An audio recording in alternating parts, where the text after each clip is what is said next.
cold outside. This evening has Been hoping that been you drop so it. very I'm so glad nice. you came and joined the Scandal recap. It's the Yes, winter finale of yes. Scandal, and we are here. Season 5, Episode 9 of our favorite show to watch and recap, Scandal on ABC. I am Larry Yay. Brown Jr., joined by my awesome friend Janiyah. How are you this evening? Hi, LBJ. I am great. I am so excited about this recap, LBJ. It was such a jam-packed episode. But before we get to that excitement, LBJ, me and the world have a bone to pick with you. Oh, I think I know what you're about to say. Yeah, I think you do, LBJ.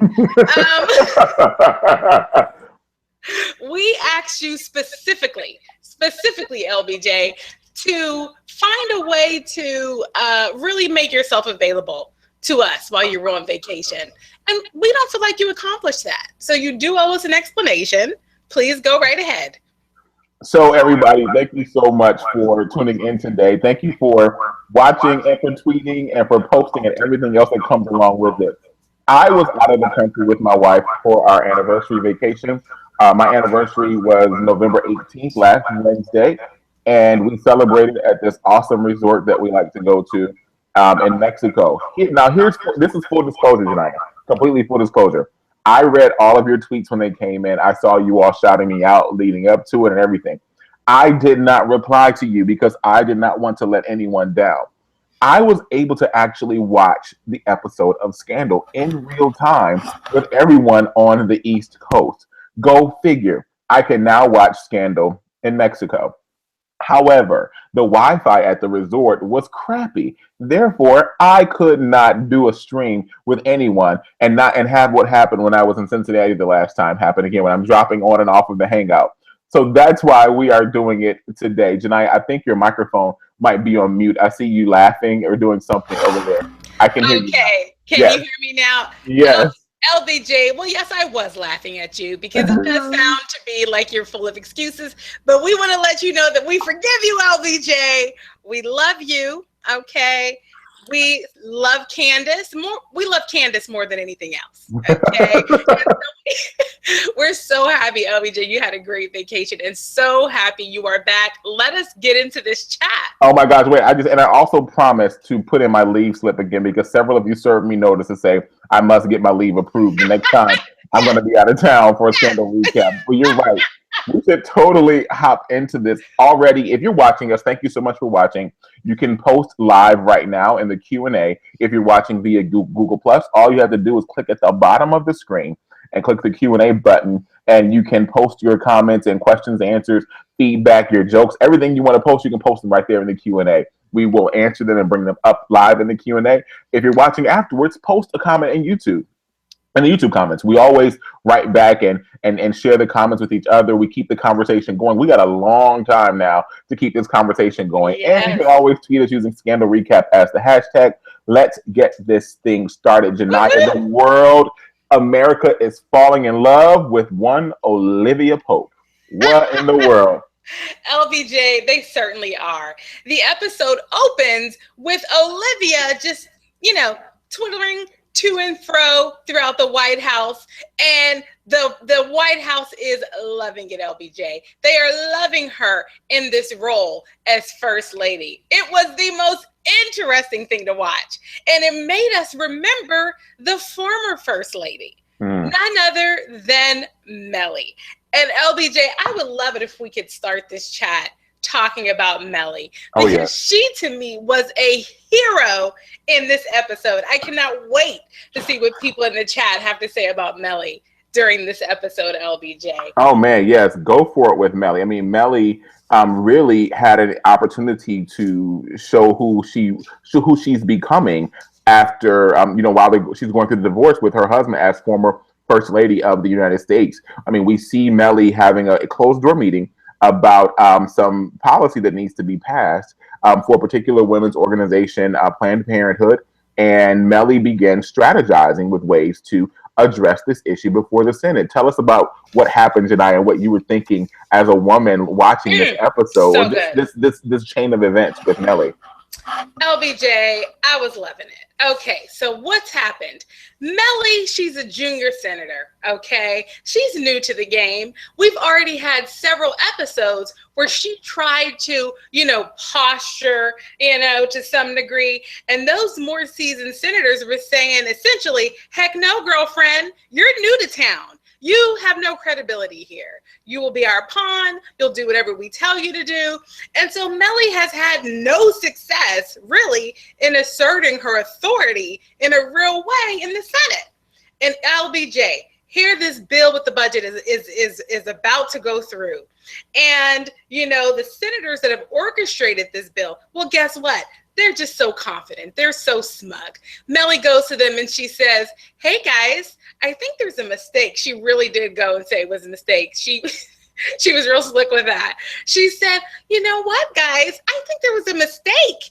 Somehow you funded Planned Parenthood as a discretionary fund.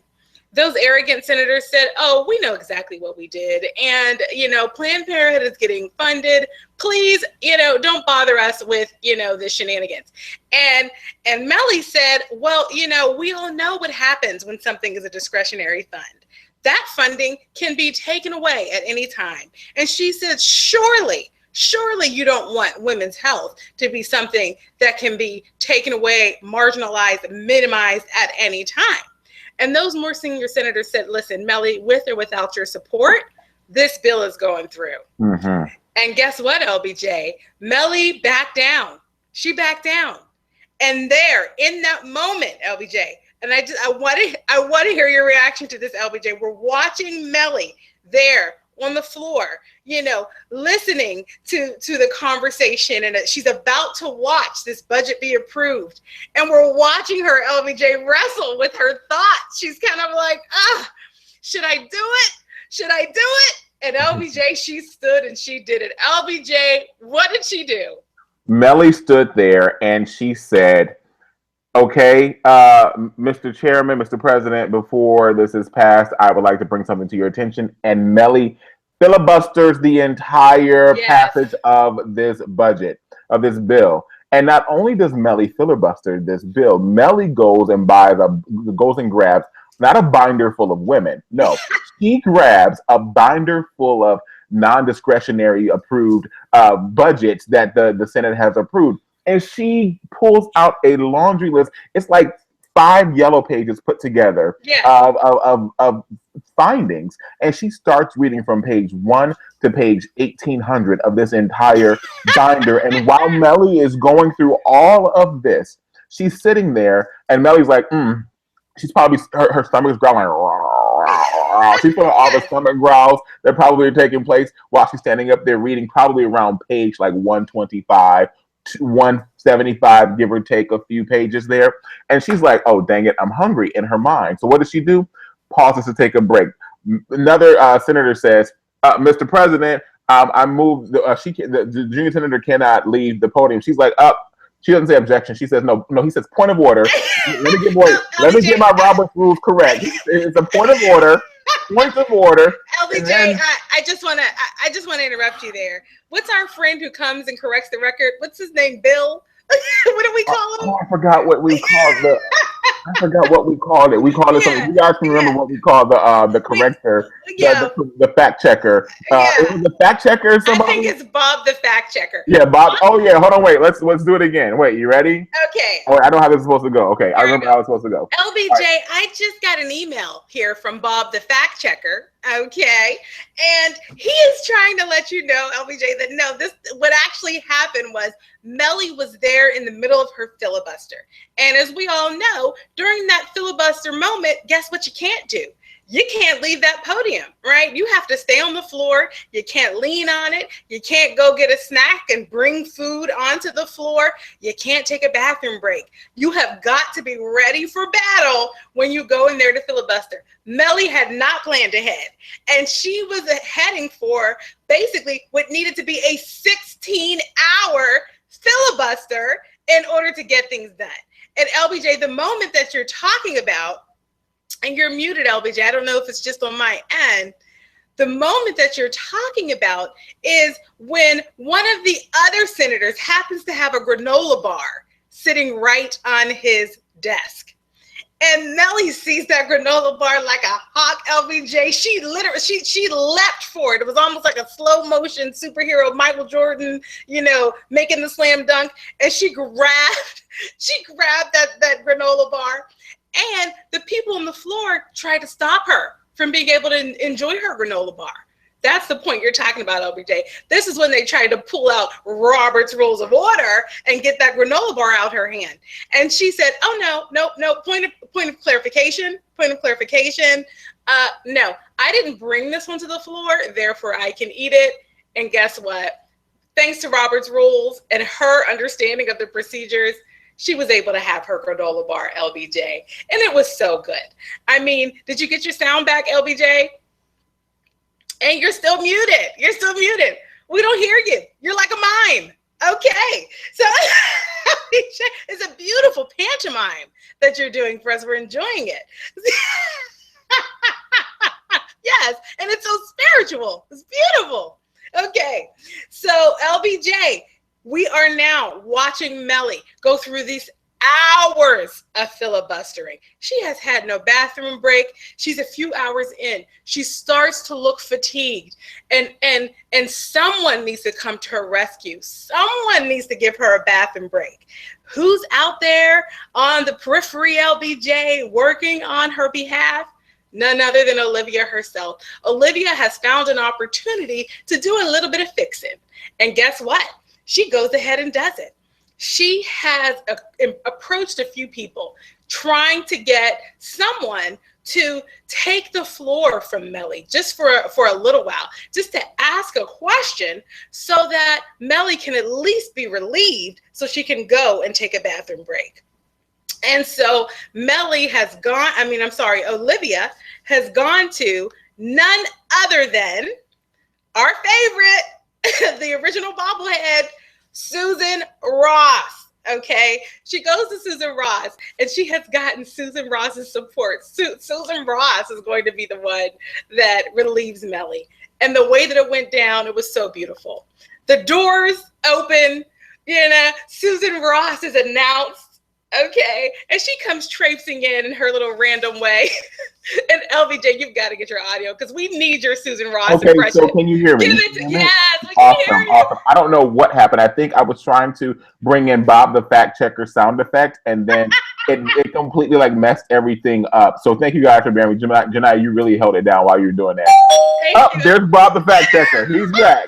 All right, he's back. He's so late. Someone should check his facts and timing. We had to pay we owed him his invoice from the last time he showed up to the show. That's why. So Susan Ross gets into she walks into the hearing and she's like, hello, how are you? Hello, good evening. Hello, thank you so much, Mr. President. As the Vice President, I am now the President and I come to take over because I have a question. Thank you. Please get up from the seat. I'm going to have a seat in this seat and I'm going to ask this lengthy question.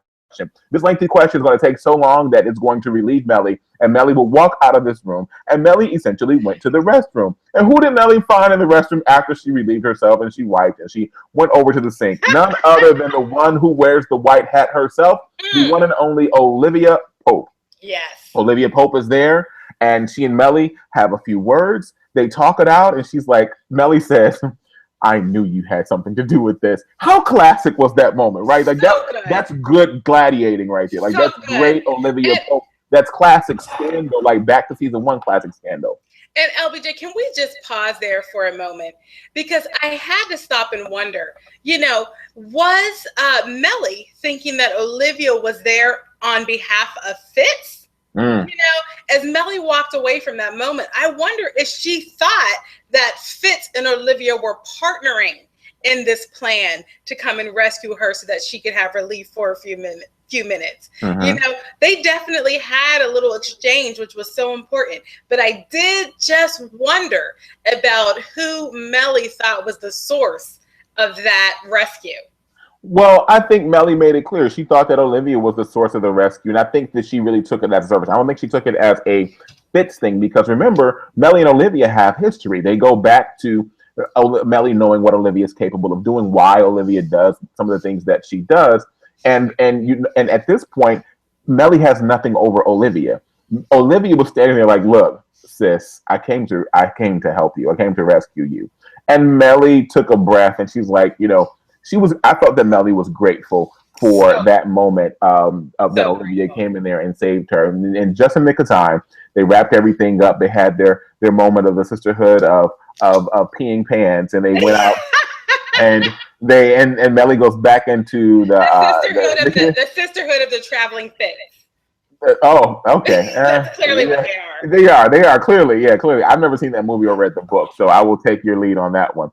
But she goes back into the room and she finishes the filibuster. She wraps it up, and they go for a vote. Mellie looks at her watch, and it's just like, dun, dun, dun, dun, Santa Claus is coming to town. It's Christmas, everyone.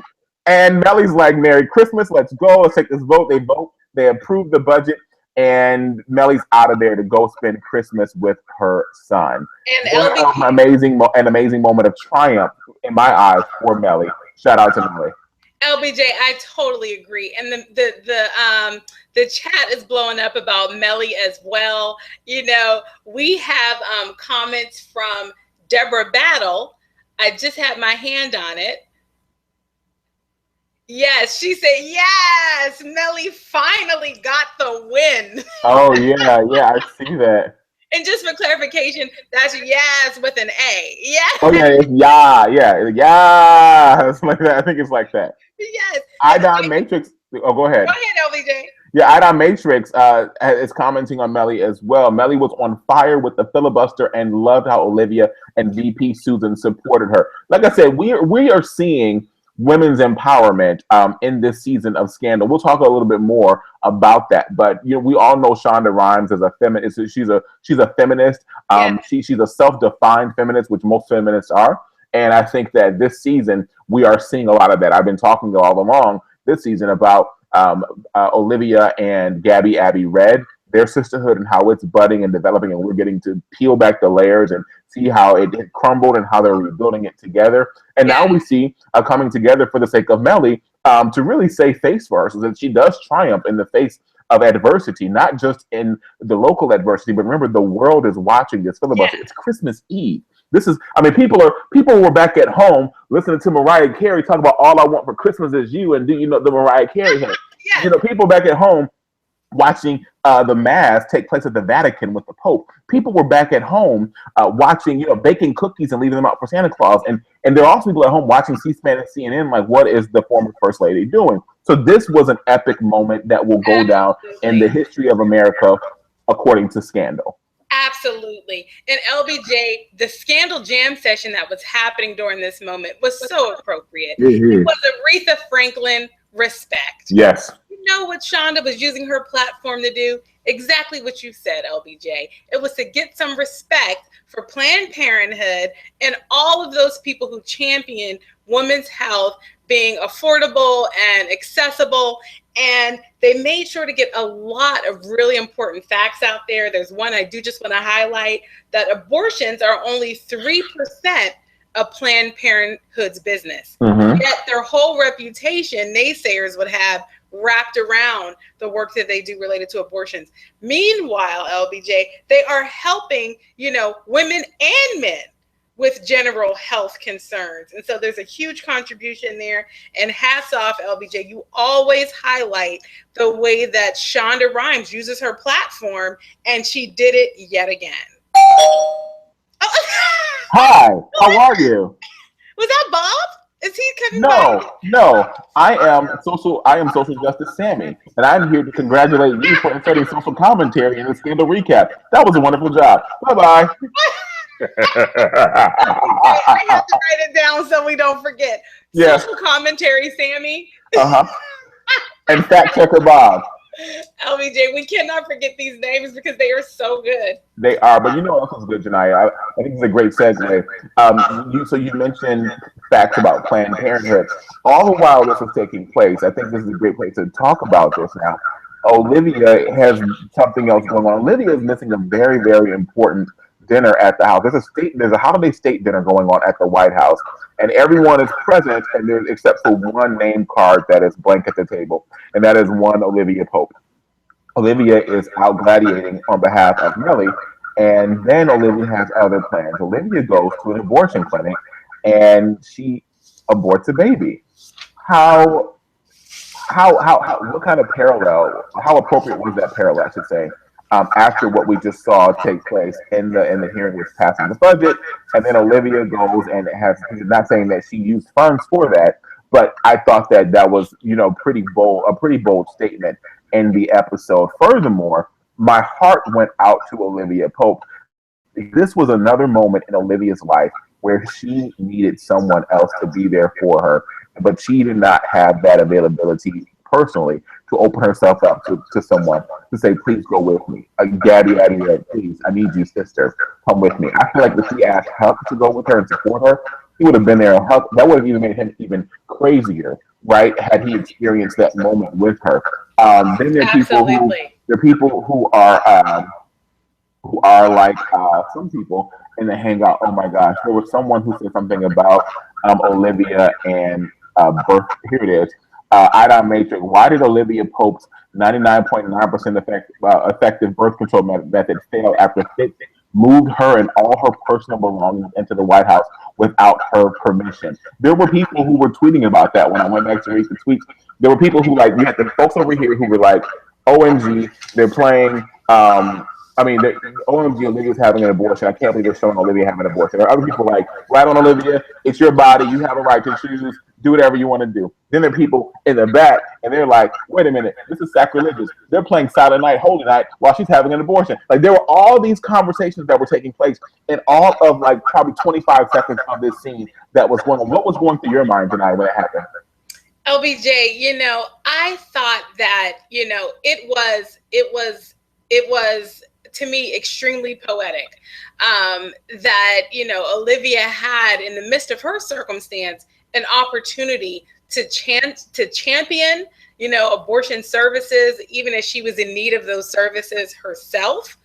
But more than that, not more than that, I don't want to minimize that important point in that paralleling, but I will say that so much of what was important about, from my perspective, us watching Olivia go through that abortion in that moment, was because every time that we think that Olivia is being somewhat selfless or focused outside of herself, we end up finding yet another moment where she has some kind of personal motivation.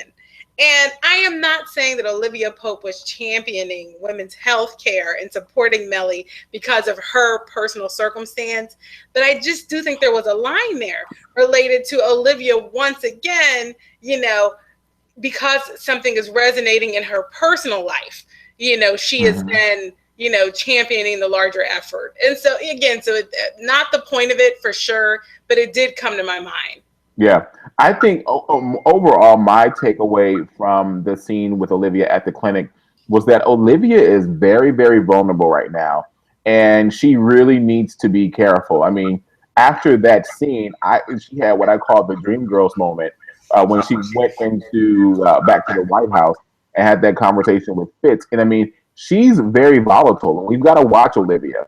And this is going to be a time, I think, after we come back when the show resumes in February, but we're going to have to watch and see what role her father's going to play in her life, right? Rowan Pope, the last time, spoke of, him protecting her as long as he's alive because there's someone out there ready to kill him.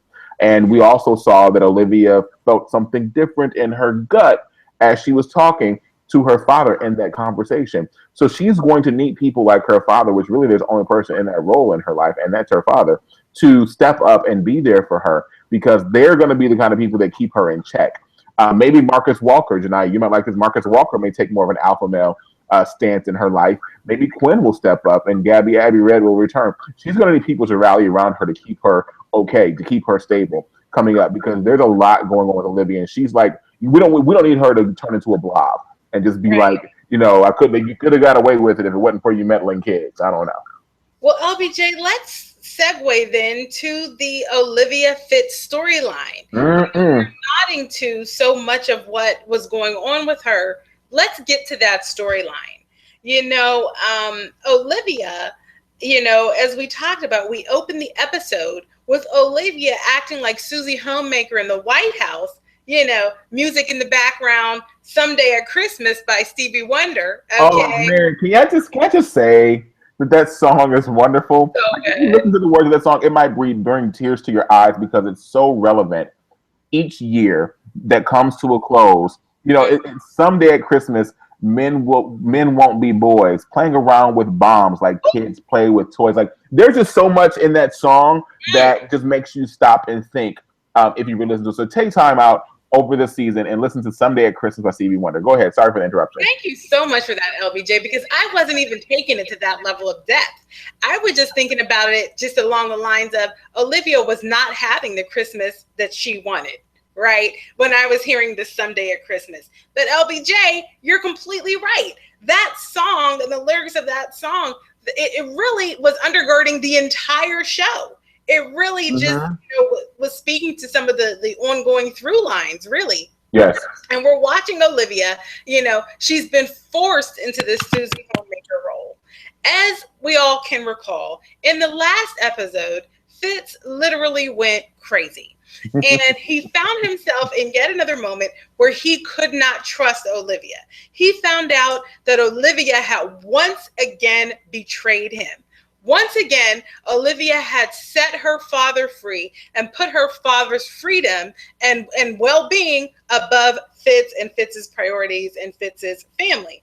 And he finds this out. He goes completely crazy. He moves Olivia into the White House. Now, prior to that moment, Olivia's role in the White House had really been, president sitting on Fitz's shoulder. He was like a little parrot, repeating whatever she told him to say. But no, now Olivia, since Fitz went crazy, what's her role? LBJ, it's strikingly similar to the role that Mellie was forced to play prior to her departure from her marriage with Fitz.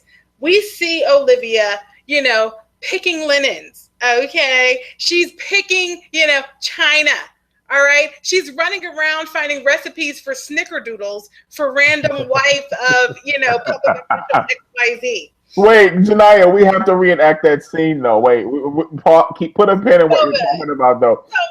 So Janiyah is referring to everyone. Olivia at one of the holiday parties at the White House, and there's a senator's wife that's there, and she's like, "Oh, Olivia, I've just been dying to talk to you. I need something for you." Olivia's like, "Oh, great, I got some work. So excited. I got something going on here, right?" And so, do you hear an echo, Janiyah, for me? I don't. You don't? Okay, I hear an echo from you. Okay, great. So then she says, she's like, Olivia's like, yeah. Olivia leans in, just real discreetly because according to her word, discretion is key. So Olivia's like, the lady says to Olivia, I've been dying to speak to you about something.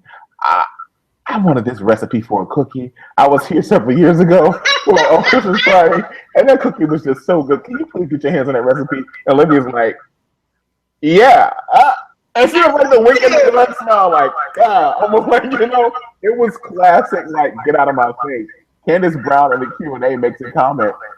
She says, Mellie's strength was on display this episode, not only in Congress, but she dealt with so much as First Lady. Olivia couldn't last a full holiday season.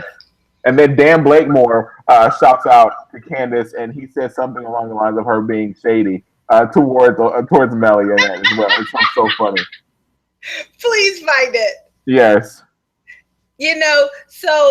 What Candace is talking about when she's talking about the fact that, Olivia couldn't make it through a full holiday season, we're watching throughout this episode, Olivia start to lose it. We start to watch her unravel, really. She starts off really playing her role, and then we start to see certain things. We see her standing at her closet in the White House, and she's looking at all of these colorful dresses. There's a red and white one here, a pink one over there. Olivia, as we all know, that is not her palette, right, LBJ? She wears black, white, and gray. Those are her colors. I think we got maroon one time. right? Yeah. And these bright dresses, we were watching Olivia just feel very out of place and to be very outside of her character, and then we watch her searching to be her, searching for opportunities to be herself. There was Snickerdoodle Gate 2015.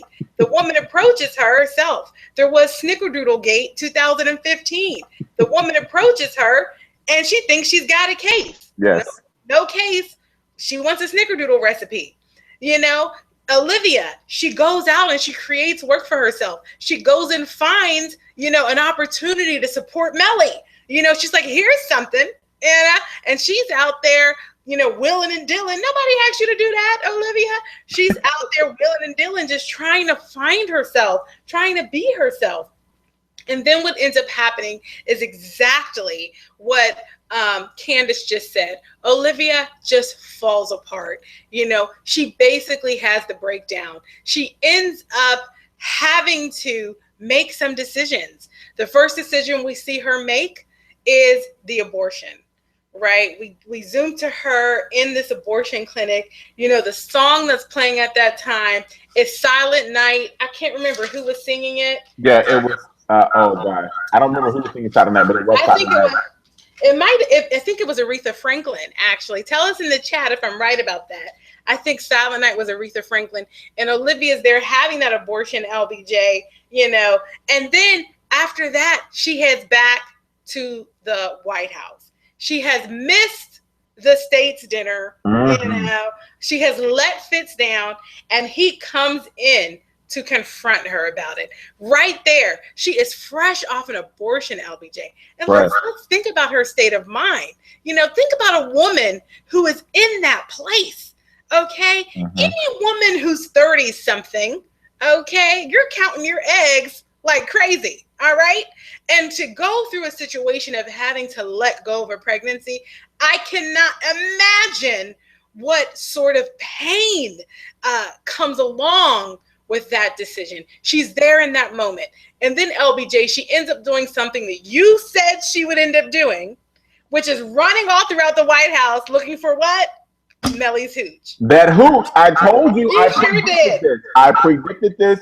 I said it. I'll put it at the top of the hangout. Yolanda Baker, she said, let's hear it for the hooch. It brings the spark, mad truth out of you. You were right, Yolanda Baker. It'll get you. It totally does.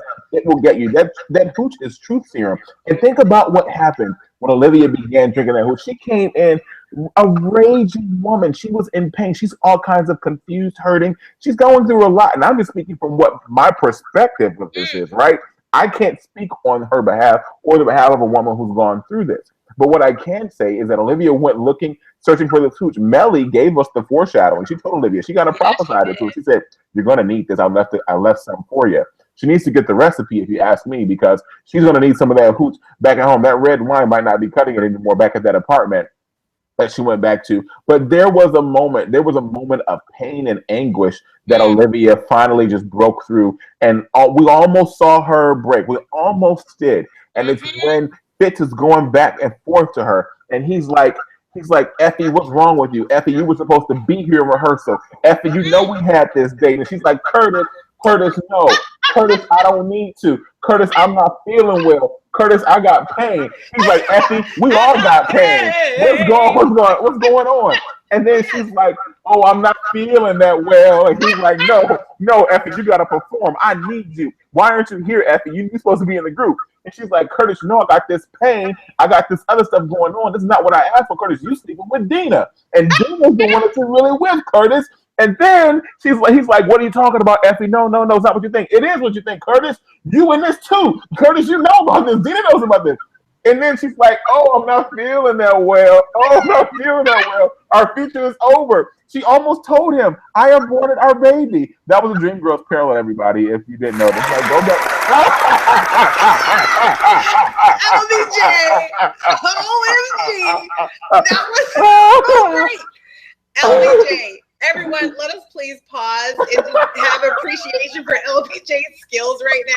He managed to find a nugget in this show that would give him the opportunity to show us all that he has memorized the entire script of Dreamgirls. No, okay, LBJ, that was so good. No, but you know what made me think about that was when Olivia grabbed her stomach. It was classic. I was like, is this Jennifer Holiday or Jennifer Hudson? She's like deja vu? Yeah, she's like, oh, the future's over. Like, I'm about to be like, and I am Shelley. Like, all the in that moment, not to make light of it at all, but that's just the vibe that I got when I was watching that moment. Anyway, we go through all of that with them, and guess what? They sit down, they share a few sips of hooch. Yes. And after they, again, shout out to the hooch because it brings out the truth. And you know what the truth is? The truth is that it is over. Everybody rejoice. It is over for now on Scandal between Olivia and Fitz. Oh, LBJ, we have to get some quotes out of the Q&A about Olivia and Fitz. There's Go so for much it. in the Q&A. I will just say, guys, we need to think through some of the components of that breakup conversation. Talk about it. Let me just say, first of all, for anyone who's ever had a real breakup, okay, that whole process, it rang so true. Just that fight at the end. And then also some of that venting of all of the things that you've been wanting to say. Okay, LBJ, they were letting it roll, LBJ. Fitz told her, he called her out. He said, Olivia, you've been running from me this entire time. Okay, Olivia called him out. She said, you wanted me to rescue you. Yes. Okay, Fitz goes as far as to call Olivia out and say, you're worse than Mellie. Okay, he's talking about all of Olivia's manipulation. A low blow. Says that she's worse than Mellie. Then if that was not low enough, Olivia threw what I think was the heaviest punch of the whole argument. She said, well, so much of what and I'm paraphrasing, so much of what you're said about Fitz is related to my father. You hate that I have championed my father. You resent me for that. You are forcing me to, work so hard to get your forgiveness for this. You know what? You are treating me like I am your property. And that's the way that you're trying to punish me. The help. She said, you treat me like the help. That's what her mama told her. Her mama told her, you are the help. Yes. And Fitz says to her, you know what? He basically said, your father is the worst. Why? Stop championing that guy. He's super awful. And Olivia says, this is when she does the low blow. She says, at least my father loves me. And she said, we know the seed that you come from. And let's all recall, Olivia's father was a wheeling, dealing politician. Okay? This man went as far as to rape. We know at least one woman. How many others were his victim? Okay? I mean, horrible man. And Olivia she chooses that moment to scratch up that scab, LBJ. Though there were some vicious statements made. Can you please somebody tell me you wrote this down? And I actually watched the episode twice, and I didn't write this down.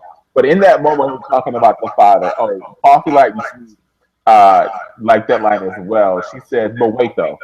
When Liv clapped back at Fitz with that line, at least my father loved me. She said, I thought I was going to pass all the way out.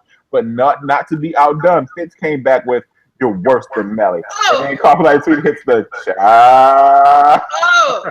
But my favorite line in that scene was when she looked at him and she said, oh, please, I came from a palace compared to what you're from. I was like, oh, shoot. The smackdown is real in the White House tonight. Real. It was so real, LBJ. And there was a quote from Jackie O 2006. I'm trying to find it now. And it was related, LBJ, to this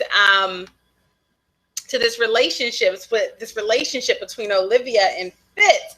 I mean, one of the things that we watched. I pulled it up. Olivia realized she's not about that first lady motherhood thing. Those dang cookies pushed her over the edge. Is that what you're talking about? That's it, LBJ. Because what happened in addition to Olivia and Fitz breaking up was Olivia letting go of this dream.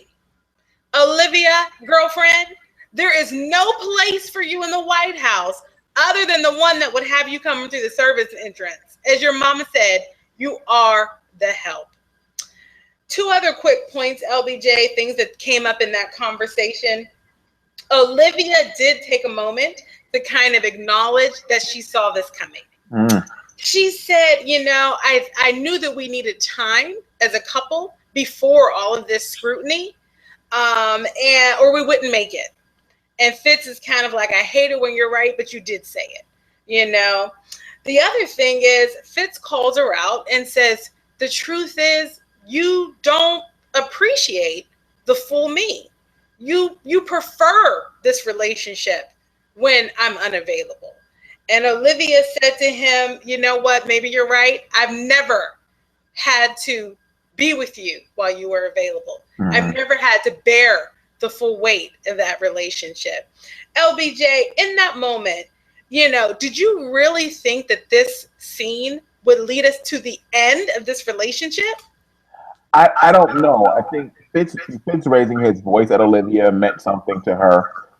I think Olivia aborting the baby was her severing the relationship.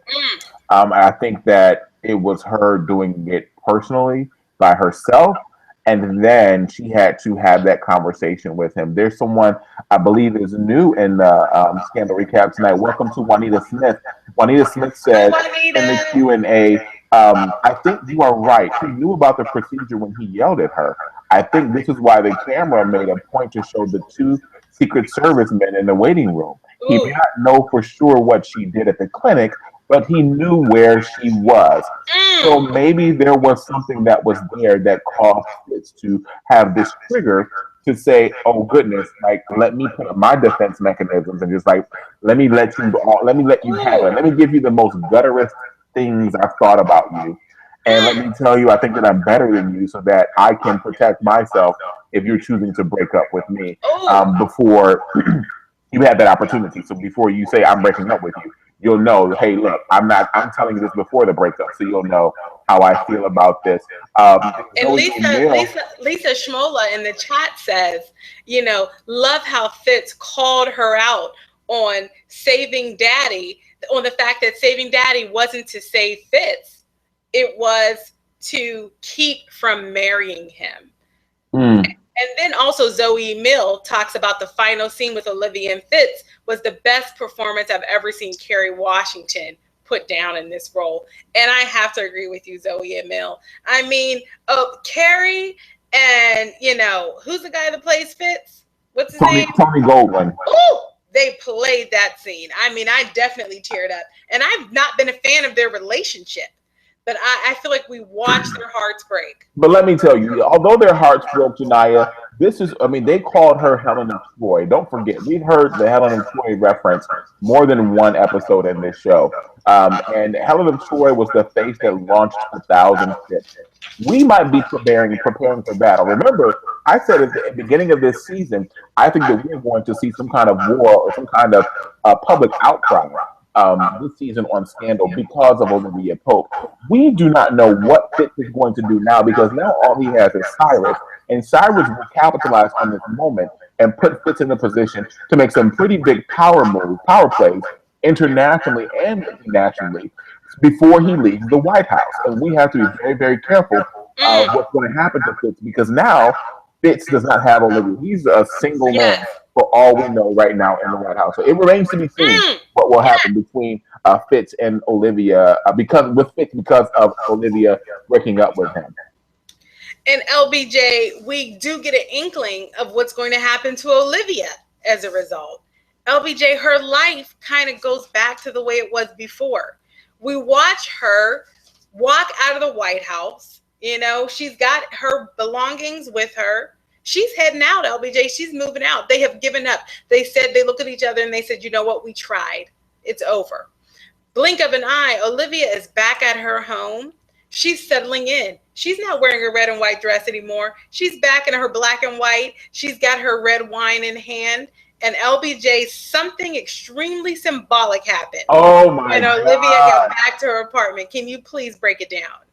Ladies and gentlemen, we've been talking about this since what, last season? There has Yes. been a missing sofa cushion in the apartment of Olivia Pope and her wonderfully appointed Upper Northwest apartment in DC. And Olivia, on gosh, is this Christmas Day now on the show or the day after Christmas? But she gets a telephone call while she's sitting in front of her Christmas tree sipping her red Mm-hmm. wine. And she says, okay, come on up. When she says come on up, ladies and gentlemen, they pan one more time past the missing sofa cushion with a little dinner napkin placed over that missing spot. Mm-hmm. And you don't know who's getting off the elevator. Is it Mama Pope? Has Harrison come back from the dead? Is it Papa Pope? Is Right. it Jake? We don't know who it is. Who is it? Is it Tom? What's Tom doing? Right, we're Who waiting. is it? We are waiting on bated breath for Olivia. Wait, did you just ask it? Was it Tom, Janaya? Yes. I was throwing out random names. Tom, Marcus, who was it? Hi, I'm fact checker Bob. Tom is dead. Oh, LBJ. That might be fact checker Frank. Okay. Because right. because Tom was in tonight's episode. Am I crazy, or was that Tom in the car? Wait, let's put a pin in that, LBJ, because I think I'm confused about something. Let's put a pin in that. But LBJ, back to this. Listen, let's get back to that. Look, LBJ, back to this moment. wait, who was waiting for her at the door? It was anyway. Everybody, put your hands together. Yes. It was Olivia Pope getting a brand new sofa delivered to her apartment. Yes. Olivia is starting anew. Should all acquaintance be forgot? Happy New Year, everyone. Olivia has a new sofa, okay? Pop the bottle, let the confetti fall. There's no more sofa missing with there's no more sofa cushion missing from a sofa for Olivia Pope. Yes, and LBJ, you know what? I have to say, you were talking about the timeline. Was it the day after Christmas? I don't think so. I really think in the way that they were splicing the scenes, I think that this was all happening on Christmas Eve. Which leads me to believe, LBJ, that Olivia was already planning her exit or maintaining her life outside the White House. Because in addition to the fact that couch was being delivered, she had a full Christmas tree, lights decked out. Her apartment was a breathing entity.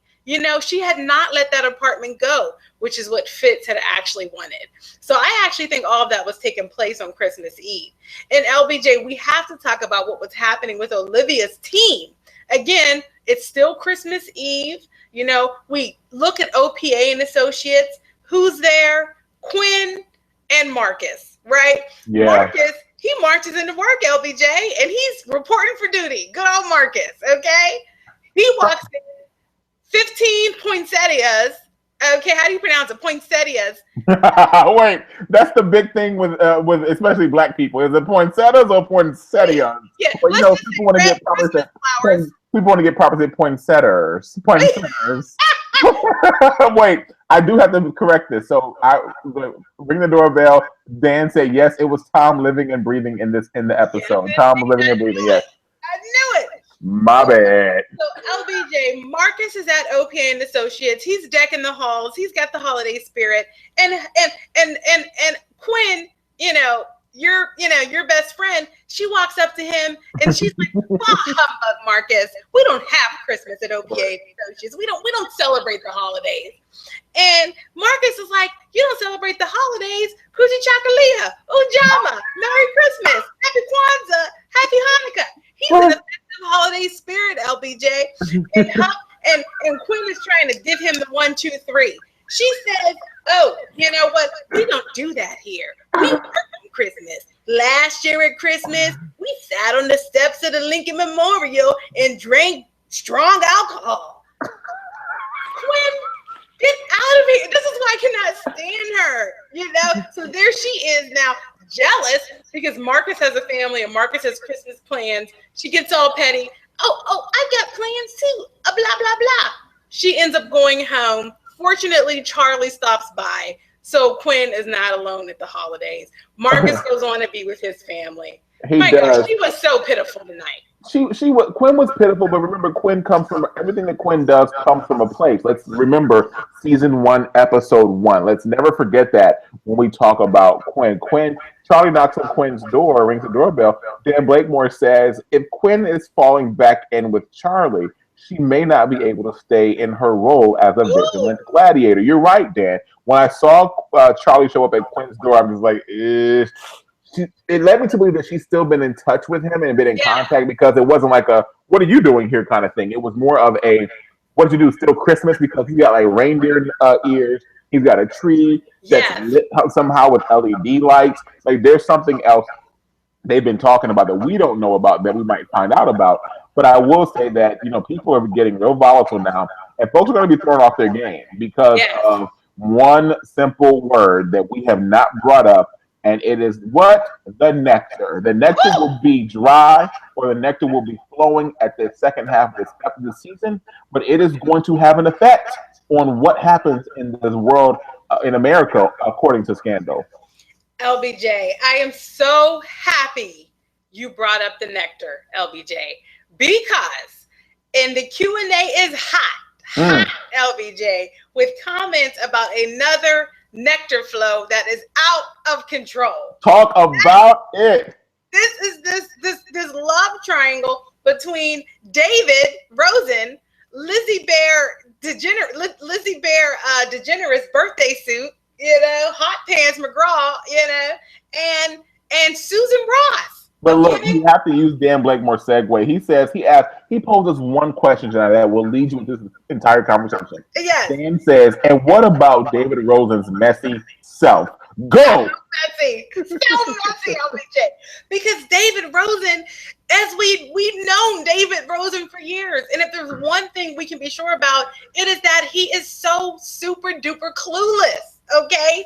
We watch him being clueless in his interactions with Lizzie. Here he goes out. They are nothing but a host roll, okay? They are nothing but a jump off, okay? Scratching the itch, all right? He goes out and buys her a holiday gift, okay? And tries to present it to Lizzie Bear. Lizzie Bear, she didn't even touch it. She barely looked at it. She said, you know what? Hope you kept the receipt. A gift is inappropriate. I guess a gift is inappropriate for the terms of our relationship. I reject it. I'm leaving abruptly. This was right after they had sex. And David's sitting there, pie on his face. Oh, I'm so super clueless. I'm now having a revelation. He has an opportunity later in the episode to have yet another gift exchange. This one turns out to be mutual. It's Susan Ross. She comes in, being a little Santa, little elf, a little Christmas elf. Okay. She walks in. I got you a present, David Rosen and LBJ. I had to write down this line, because this was a case where Susan Ross was absolutely the worst, okay? She brought him some alcohol, and she hands it to him, and he's admiring it because it's like expensive alcohol. And she goes, thought you might put it in your nog. She's talking about eggnog. Yes, Susan Ross, exactly. You're awkward. You're the worst. Why are you this way? Okay. Anyway, she is playing the heck out of that role, and they are writing the heck out of that script because she is so. Who said that? Thought you could put it in your nog. Who says that, Susan Ross? But it was so classic Susan Ross. Like, they do a wonderful job in writing for what we believe to be her awkwardness, right? Yeah. But then Susan Ross knows how to deliver when she needs to deliver. Just like when she's in a hearing, like she delivers every time she needs to be on. I appreciate that about her. Yes. And LBJ, she takes her little elf self again, being, as you said, exactly who she is. They've written it to a T. She takes her little elf self over, and she's handing out gifts to everybody. Who is she? Secret Santa? No, the secret's out. It's Susan Ross. She now goes over to Lizzie Bear. I got you a scarf. Okay, Lizzie Bear's trying it on and notices that something has occurred. She looks down on Susan Ross's wrist, and what's there? The very bracelet that David Rosen had offered Lizzie Bear. When Lizzie Bear rejected it, David Rosen had put it in the drawer. He once again face played. He puts it in the drawer. When Susan Ross comes in for the gift for his nog, he reaches in the drawer and hands the gift to Susan. He's not thinking anything of it. The man is so clueless. No idea about the stars literally in Susan Ross's eyes as she's looking at him. Mm-hmm. He gives her this bracelet, super innocent. He's not thinking anything of it. Lizzie Bear spots the bracelet on Susan Ross's wrist, asks her about it, and Susan Ross, David Rosen gave it to me. Susan Ross, stop blushing, okay? But then what happens, LBJ, that is so interesting is that somebody else blushes. And who was it? It was Lizzie Bear. She got a little upset. She did. She did. She got that. She started turning red. Candace Brown says Lizzie Bear was jealous when she saw that bracelet on Susan Ross's wrist. She should have accepted it because it looks like she's catching feelings. That's gonna be a good scene when Susan Ross finds out about Lizzie and David. And that, I think, Candace and everyone else who saw that as well, I think is going to be the turning point for us to see the flip side of Susan Ross. She can be giddy and goofy about everything else, but when it comes to Susan Ross and her love and her nectar and her feelings and everything else, you better not play with it because Susan Ross is going to be like, oh gosh, what was the character on Tiny Toon Adventures? Was it Elmira? Elmira. And she's going to be like, Susan Ross is Elmira, which I should call her Susan Elmira. And she's like, I'm going to love you and hug you and squeeze you. I love all the little buddies. And then as soon as she got mad, she's like, what are you doing? What's going on? Like, it was really, really crazy. I think Susan Ross is going to, in fact, turn into Elmira when it comes to the whole David Rosen bit. I mean, she's going to be like, hello, I'm Susan Ross. I'm the Vice President of the United States of America. If you believe in Homeland Security, please join me. And if you see something, say something. And then she goes back to David Rosen. What are you doing? Oh my God, what's going on? I have devil horns right here. Do you see it? Like, that's going to be Susan Ross on Scandalous, I think. And LBJ, Idol Matrix said it. She said, I believe when Susan Ross finds out about Lizzie Bear, she's going to go all Fatal Attraction. Absolutely. It's going to happen. Yeah, it totally is. And when she does it, we are all going to be like, we saw it coming. We saw it all coming right then and there. And LBJ, there's really just one more major storyline we have to get to tonight. And LBJ, I would go ahead and guess that it was probably your favorite storyline of the night. And this is the one related to all of the B613 storyline. You know, this is the one that is including, you know, Huck and Jake and Eli, okay? And of course, like I said, Tom, thank you.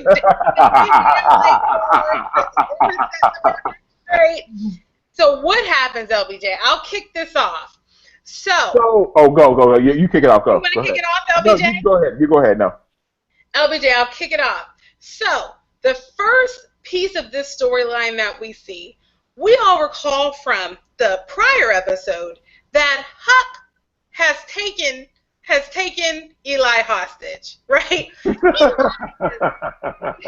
Eli Rowan Pope he's shackled to a chair in some random warehouse, you know, on Wharf X over in, we don't even know Southwest, what city this is. Somewhere in Southwest DC. Somewhere in Southwest on the waterfront.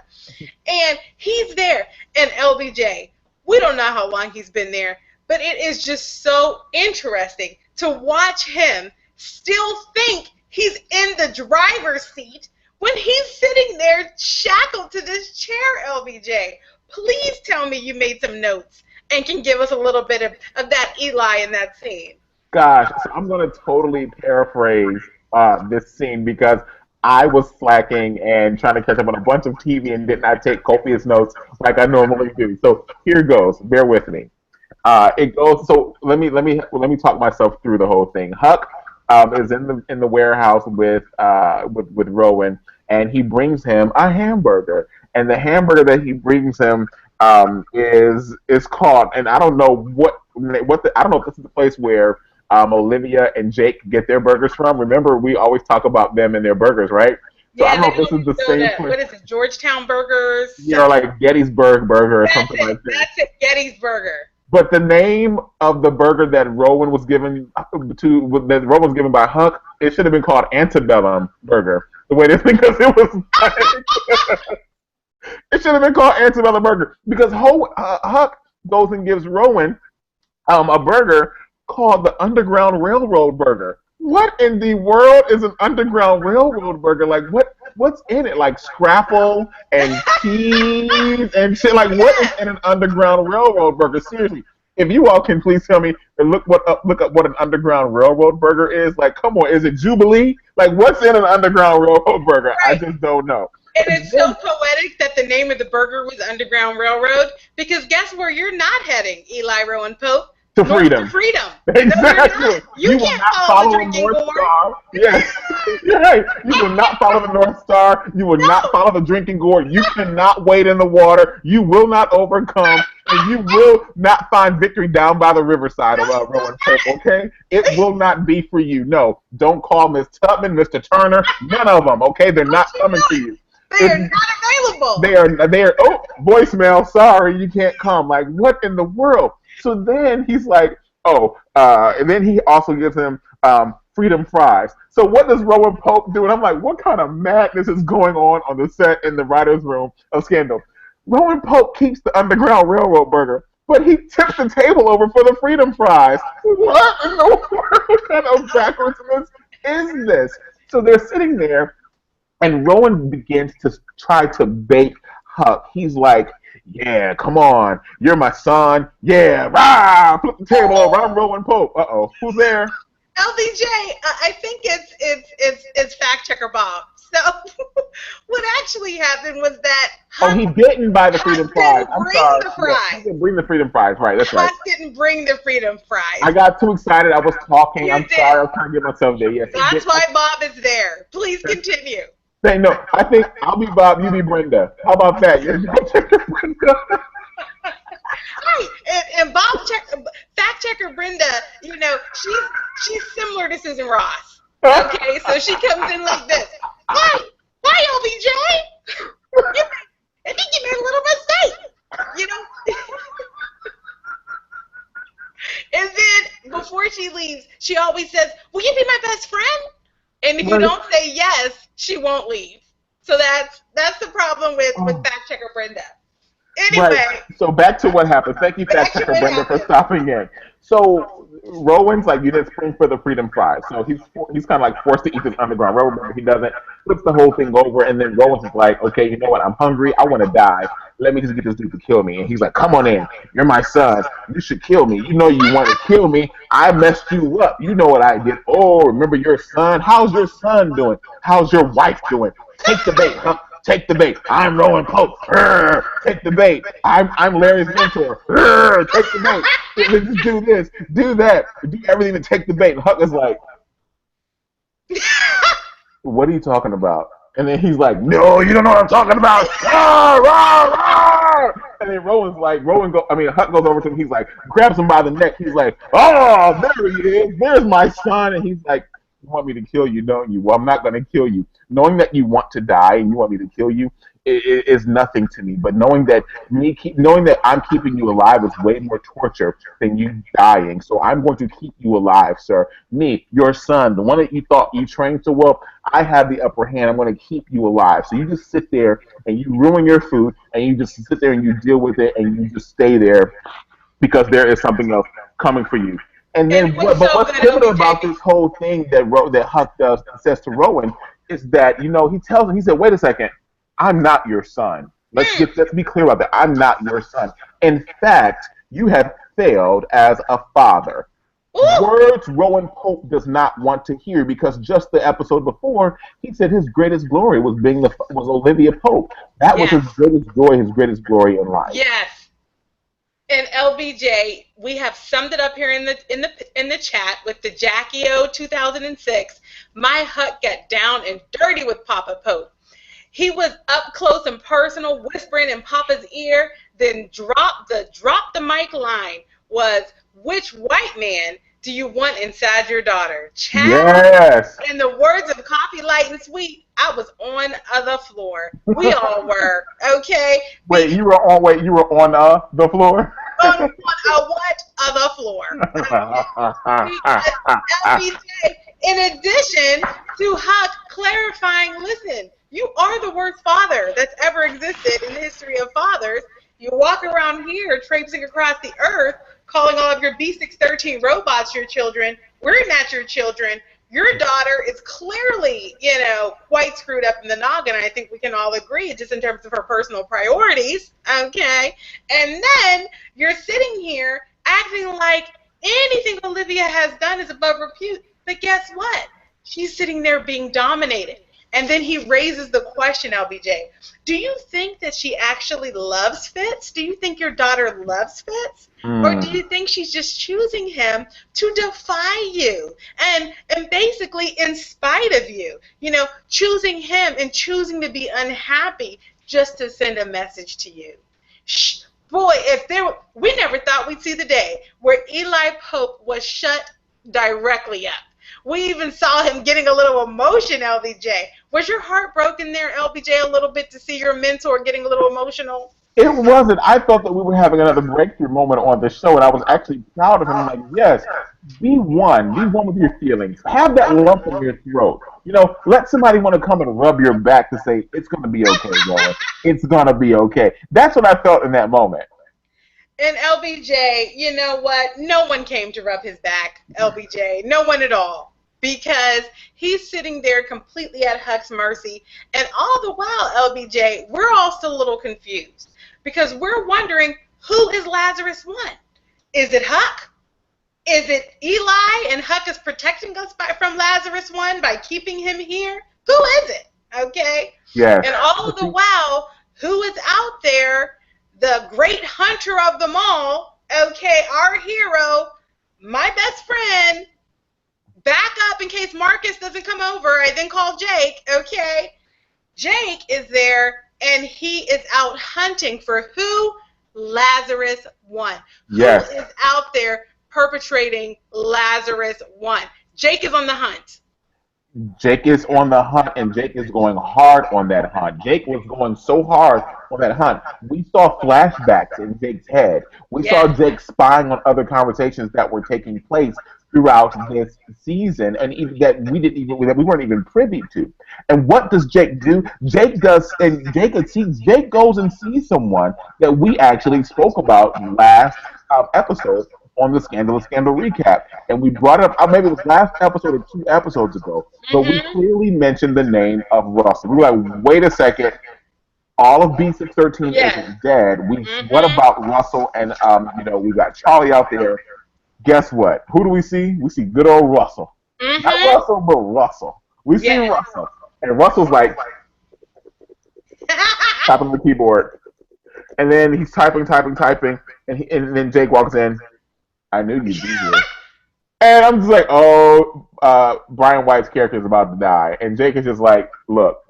He's like, and Jake and Russell's like, we were brothers. We were here. We were there. We were everywhere. We were hither and thither, as Janiyah would say. Why would you try to take me out? Don't do this. Come on, brother. Pop! Russell gets shot. He's down. That's it. He's finished. Lazarus One he's finished. And it's like, now what remains to be seen now is who is Lazarus One. And Janiyah, I have to disagree with you. Go ahead. LBJ, really quickly, I think fact checker Brenda may have to stop by again because he was Lazarus One. He was Lazarus One. It turns out that Russell was actually Lazarus One, right? Who is that? Yeah.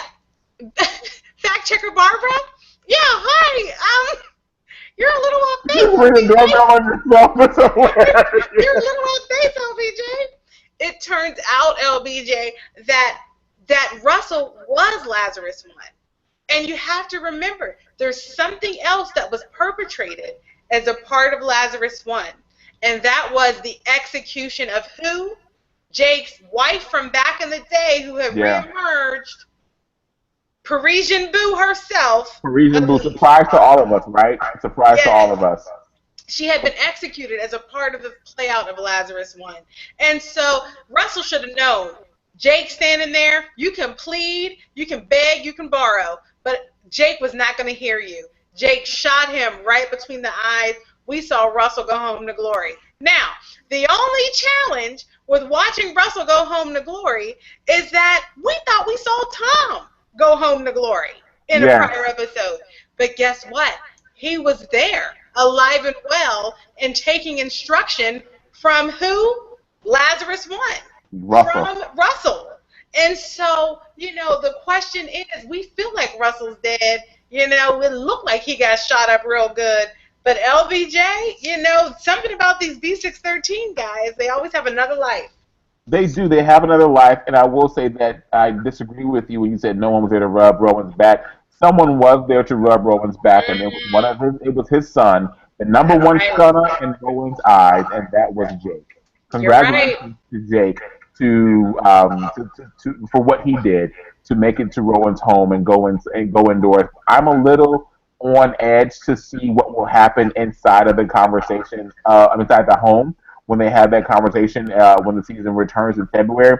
And I'm also interested in hearing what other gladiators, what other Scandal recap friends and family that we have in the Hangout have to say as well. Let us bring in first the one and only Lisa Schmola. Lisa, welcome. How are you?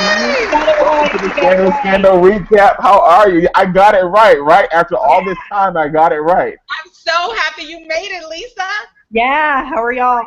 Good. We are great. We're great. Lisa, tell us, what did you think about this episode? What are your predictions for the second half of the season?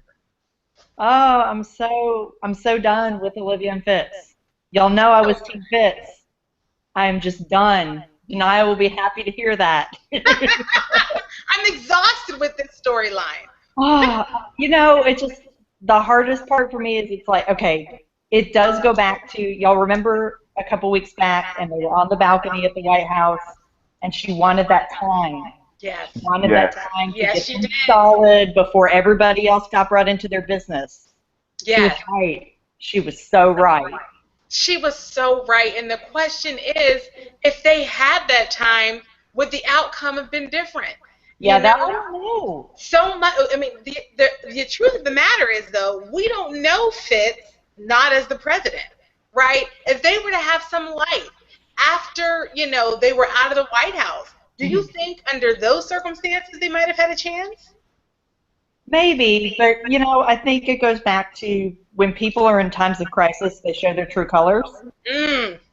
And Olivia showed her true. Olivia is out for Olivia. Olivia does not want to be vulnerable. She does not want to rely on anybody else. She's not going to open herself up. If she's not going to do that, she's never going to have a successful relationship with Fitz or Jake or Marcus or whoever. Yes. Yes. It's not going to happen. So, do you think, Lisa, coming up in the next season, what do you think we are going to see happen with the fallout of Olivia and Fitz? Is Fitz going to go haywire? Going to go crazy? Is he going to be reserved? Just like, you know what? I just want to get out of this White House and just go be the number one eligible bachelor in America. What's your thoughts? I think he's going to be over her for a little while, but I think there's going to be some point where they're going to work together on something or whatever. There's going to be something that brings them back together. They're going to have some moment like in a closet somewhere. Let's just be honest.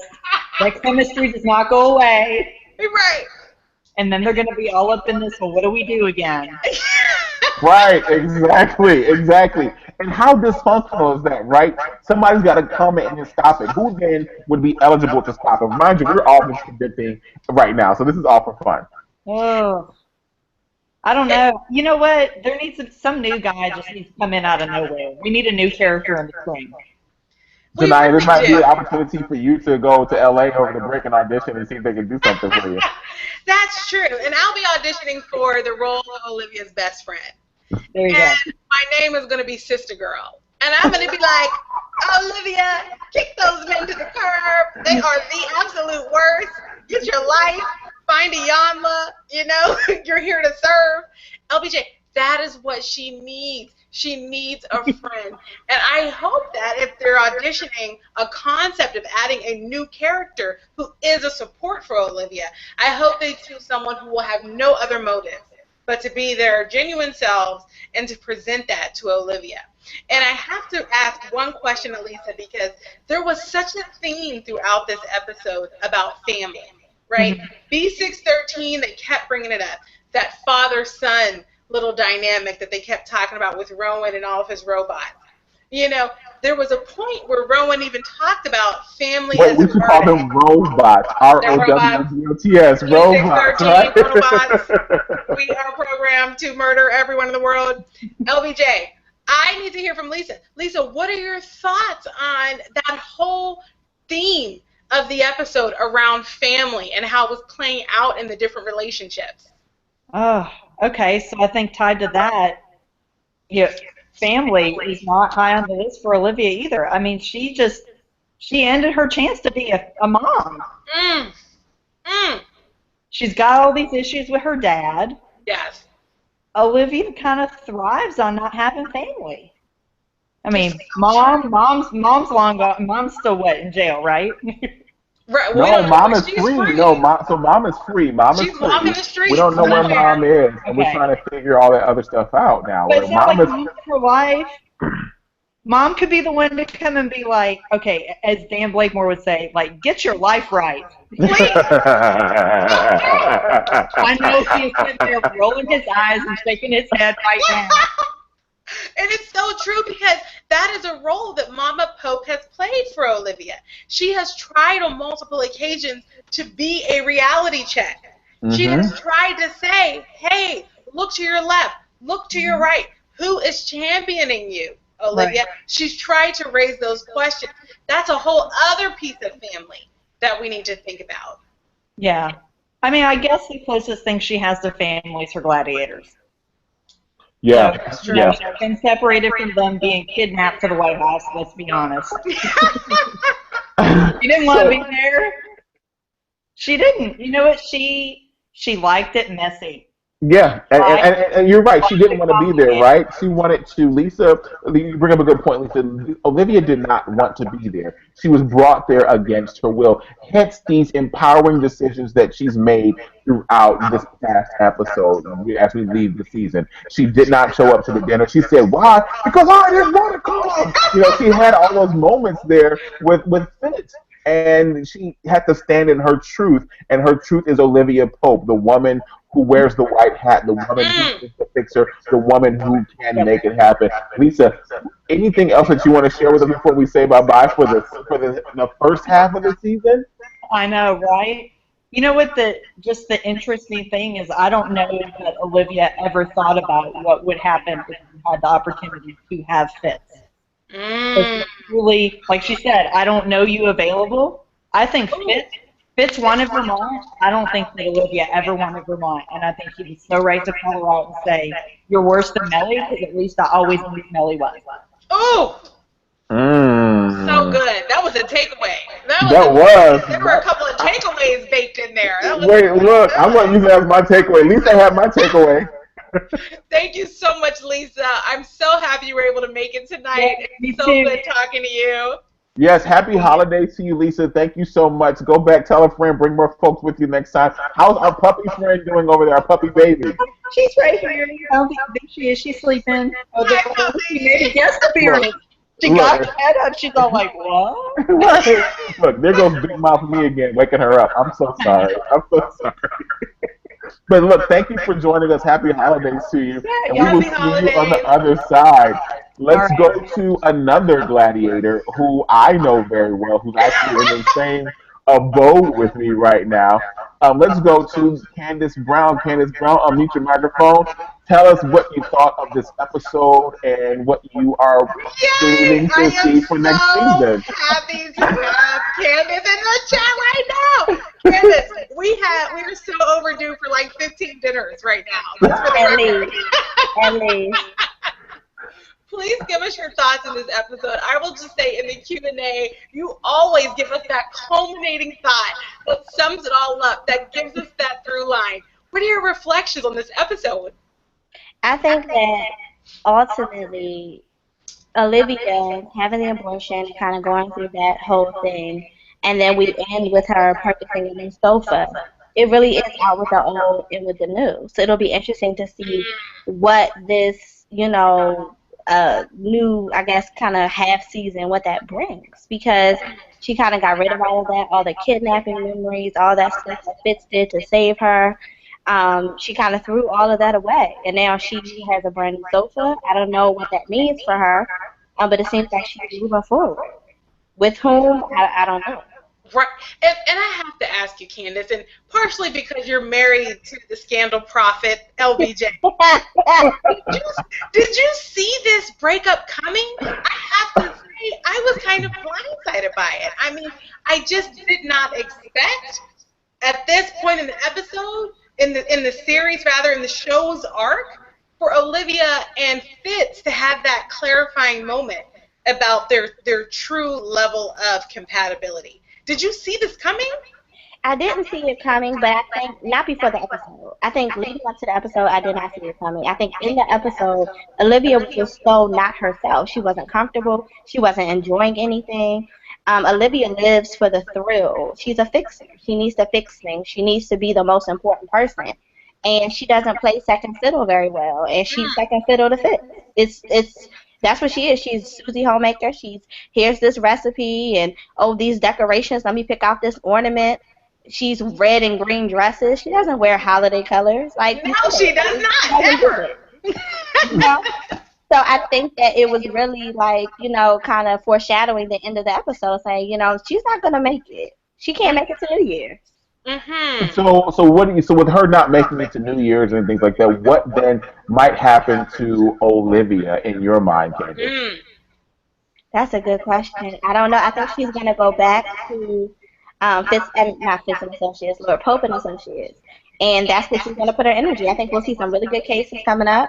I think that'll be where her energy is placed.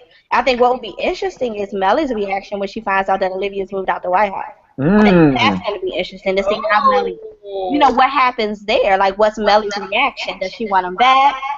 Does she join forces with Olivia? Does Olivia now start helping Mellie? Making it after before? Like, what happens there? I think that'll be interesting.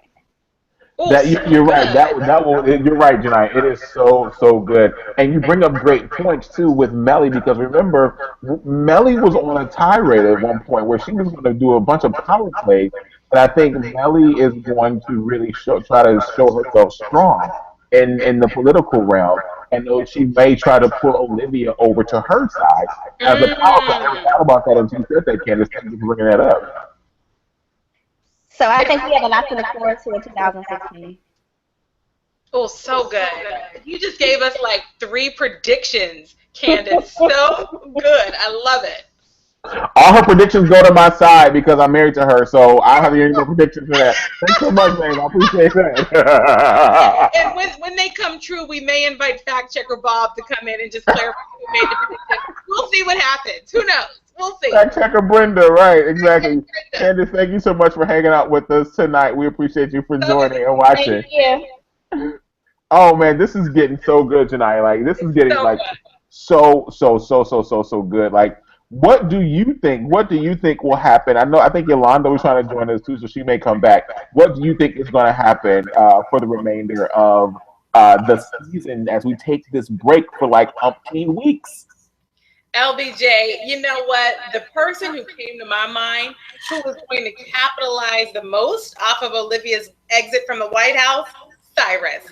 What shenanigans is he going to be up to? Oh, yes. Okay. So I'm looking forward to the love triangle with Lizzie Bear, discovering what her true feelings are.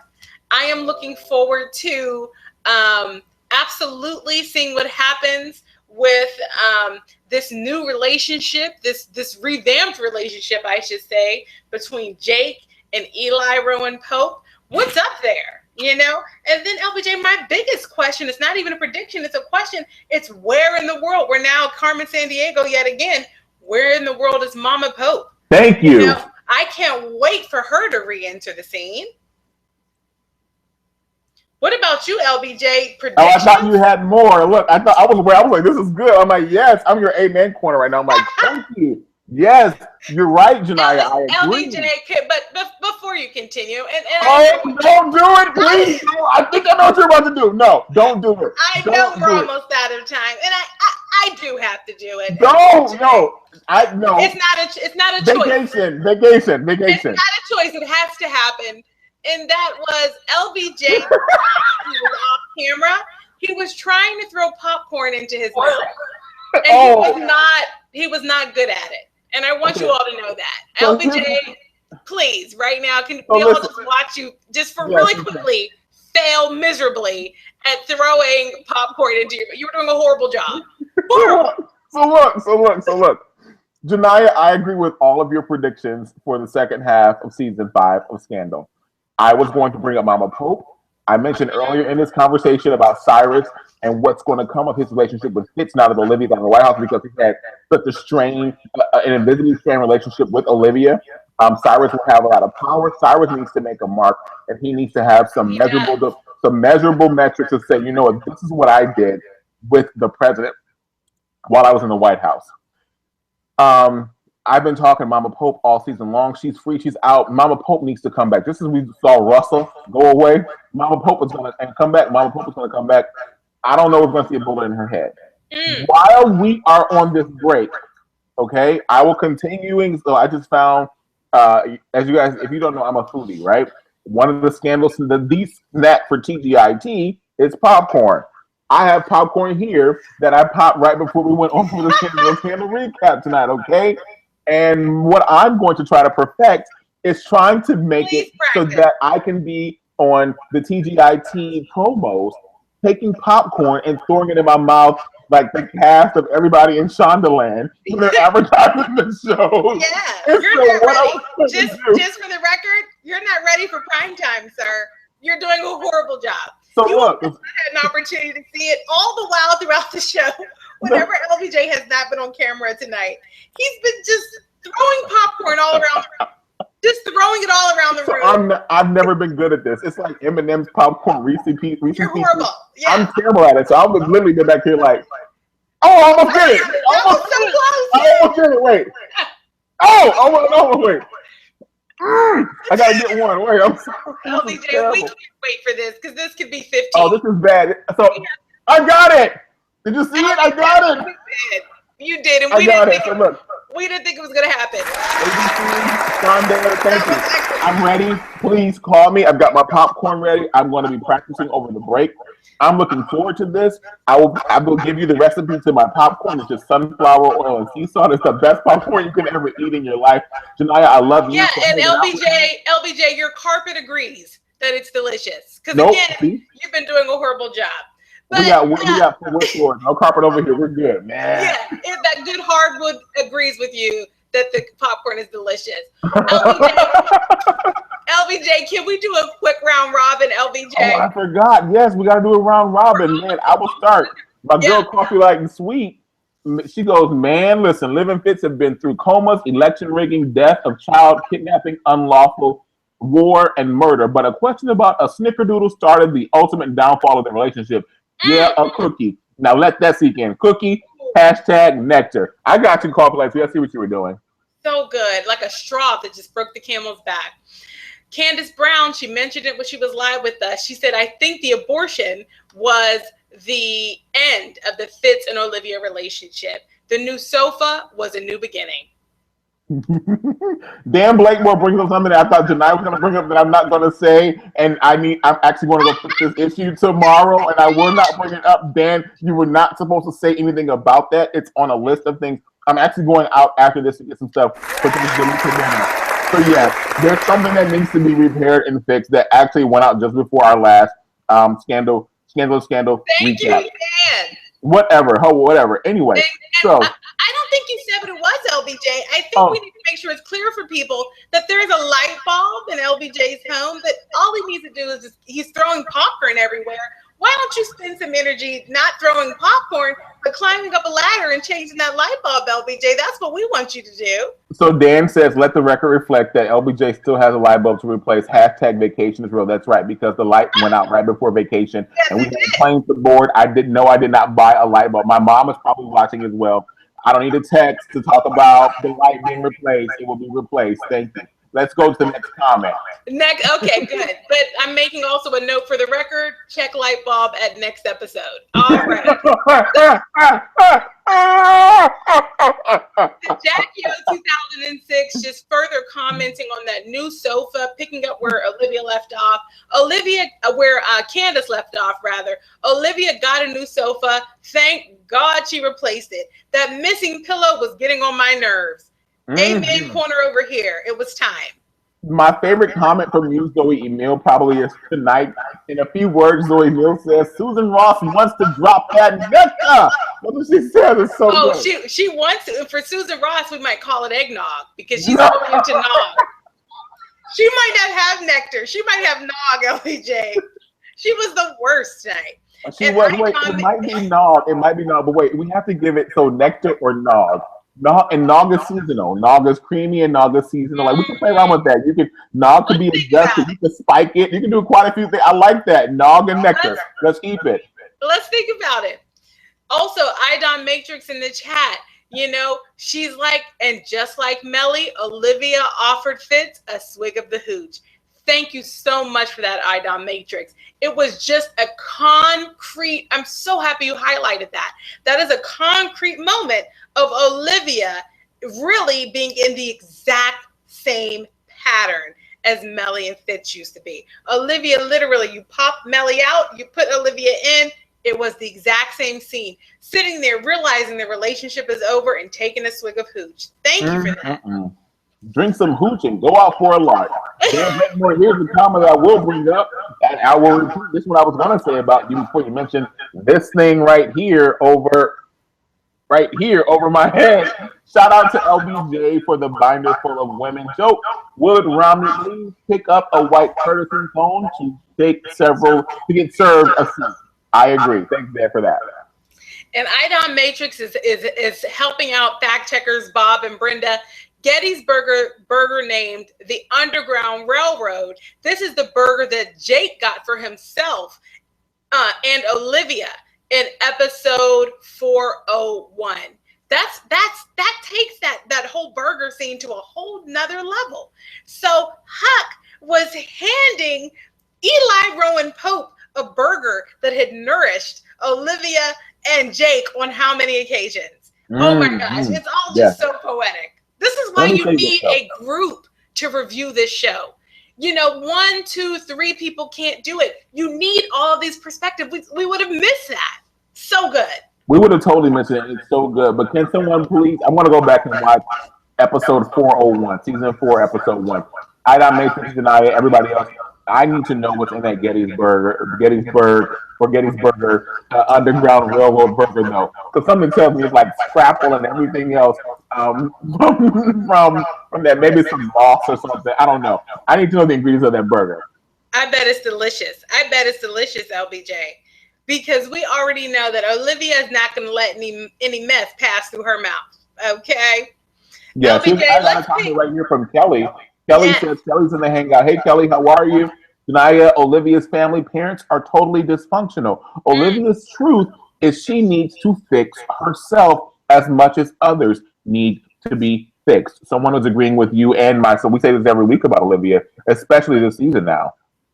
It's so true. It's so true. I mean, I will just say, it's hard just as a woman to watch Olivia play into these vicious cycles over and over and over again. And LBJ, I want to tell you, I was trying to pull up that burger online, and I'm not doing a good job here. I was going to try to have it for us. If someone can pull it up really fast, LBJ, maybe one more quote out of the Q&A before we wrap. Do you have another nugget? I've got one here. So Idon Matrix reminds us again, Idon, you are on it tonight. Thank you so much. We need to make sure that you are here live more frequently. Idon Matrix, Mama Pope was last seen in Paris at the end of season 4, episode 22. Again, I gotta watch 401 and 422 to make sure that I'm up on my Mama Pope-ness, because she shall make a return. So good. So good. And LBJ, I will call out for my last pull from the Q&A, our last Q&A of 2015, LBJ. I know. Juanita Smith. I don't think that Lizzie Bear was jealous. I think that she thought, shoot, I'm caught in yet another love triangle slash outsider situation that could stand in her way of getting power. Lizzie Bear is all about acquiring power. Oh, thank you so much for that, Juanita Smith. Did you see how we defaulted to thinking that it was a romantic inclination that she went to when she saw the bracelet? Thank you, Juanita. She is power crazed. It's very possible that she thought, oh man, there's an alliance forming here and I'm losing some of my power. I'm losing some of my control. Thank you so much for that, Juanita. LBJ, such a good Q&A tonight. It was good. It was so good. It was like every other Q&A, but we had to take a little bit of extra time this episode because we were not going to see you guys for another Scandal recap it's so until hard. February 11th, 2016. Can you imagine? We are about to walk into 2016. Oh, LBJ, it's crazy. It's crazy. And it is going to be so interesting to see where the characters of Scandal are in 2016. LBJ, if you will indulge me, I would love to just do a quick, I love to do at milestone moments in the season. I love to do a read through of where we are. Where are the characters? This is good. Go for it. Yes. Come on. I do it. Everything. Go for it. I love to do it, LBJ, because when we're ready to start the next part of this season on February 11th, all any of us have to do is watch the last 2 minutes of this chat, and we're all refreshed. LBJ. This is so good and smart. Okay, look, you do that, and I will be your audio producer in the background, holding you up for everything. Go. Perfect. Let's go down the list. Russell, what's happened to him? Russell's dead. Okay. I got you covered. Go. Tom, where is Tom? He's alive. Every time we have seen Tom, he has had a boss. He's been reporting into someone. If it wasn't Eli Rowan Pope, it was Jake. And if it wasn't Jake, it was Russell. What does Tom do without a leader? I feel like he's like a minion in that movie, searching for an evil boss to serve. So Tom is out there alone. Who else is alone, LBJ? Well, I'm glad you asked. Fitz is alone. Last time we saw him, he's sitting there. You're again. We're at LBJ. I think the popcorn is distracting you.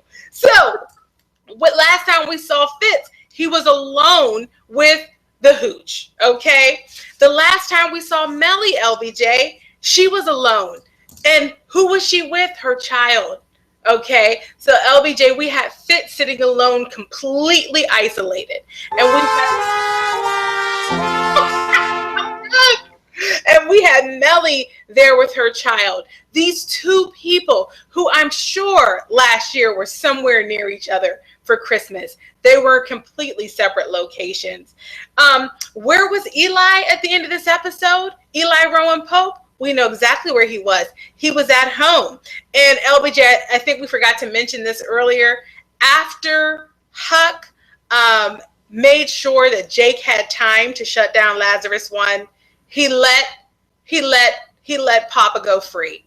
And so we understand that all of Huck's efforts related to Eli Rowan Pope were really related to making sure that Jake would not kill him, mistaking him for Lazarus One.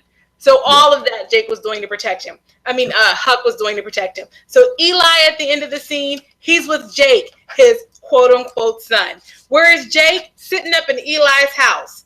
Where is Huck? We're not exactly sure. He made a reference to going back to his family. Where's Quinn, LBJ's best friend? She's somewhere, with her boo thing, Charlie. Okay? We're also looking for Marcus. He didn't play a huge role in this episode. He left to go be with his family. One thing about Marcus, though, he is ready to go. He is super focused. All he needs is a chance, and that guy is ready to go. And LBJ, we had Cyrus. He was very minimally in this episode, but because of the evolutions in the relationships, he is perfectly poised to move back and into his power play role. And where's Cyrus right now?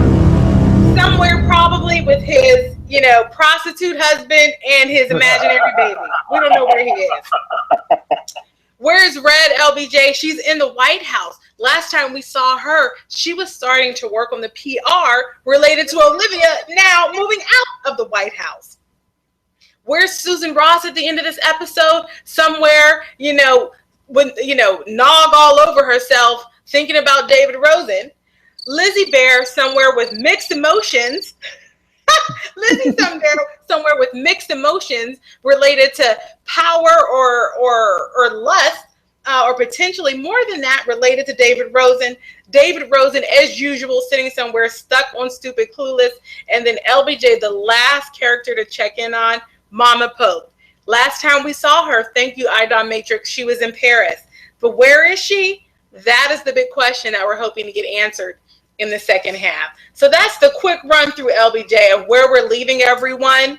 We're going to see where all of these main players are when we get back together on February 11th. Oh, it's going to be so long before we see you guys. And so long. We have to say those final words that are just so sad. But before then, Janiyah, thank you so much. I love you for doing this. Thank you guys for watching. I love you for watching. And we will see you next time. And happy Thanksgiving. Tell someone happy Thanksgiving this week. Tell someone Merry Christmas, Happy Holidays, Happy Hanukkah, Happy Kwanzaa. And what does Old Navy say? Happy Christmas, Hanukkah, Kwanzaa, whatever they say. Say that to somebody this season. Give someone a smile. Drop a little in the red kettle. Do something extra, something special for someone that you've never done before this holiday. Thank you all so very much for watching. We will see you February 11th live from our homes, in your home. The light bulb will be fixed. Everything else. I might even lose a few pounds. You never know. You never know. We love you guys. I miss you already. I look forward to these chats so much. So we look forward to keeping in touch between now and February 11th via social media. Everyone, have a wonderful holiday. LBJ, this has been a fantastic half season, and I cannot wait for us to continue next year. Oh, yes. So everybody. Yes, thank you so much. Go back, rewatch the season, and then rewatch the Scandal recaps and post comments so we can still stay in touch.